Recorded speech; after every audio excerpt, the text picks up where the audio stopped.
How to view card details in Capital One. Hey everyone, welcome back to the channel. So if you need to check your Capital One card number, expiration date or CVV, well in this video I'll show you how to view your card details securely using the website. So now without further ado, let's get started. So first thing first, open any web browser and now here, once inside the web browser, just click on the search bar and simply search for Capital One. And now here on the search result, just click on the first link and after that you'll be prompted to the official website of the Capital One.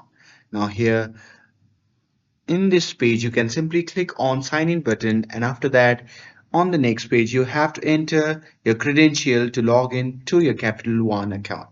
And here once logged in you can just click on your credit card or checking account and look for the option like virtual card number or card details. And you may need to go through an identity verification step for security, and after that, your full card details will be displayed securely.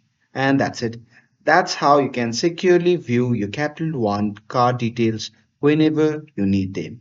And with this, if you found this video helpful, then don't forget to like, share, and subscribe to get updated for more videos.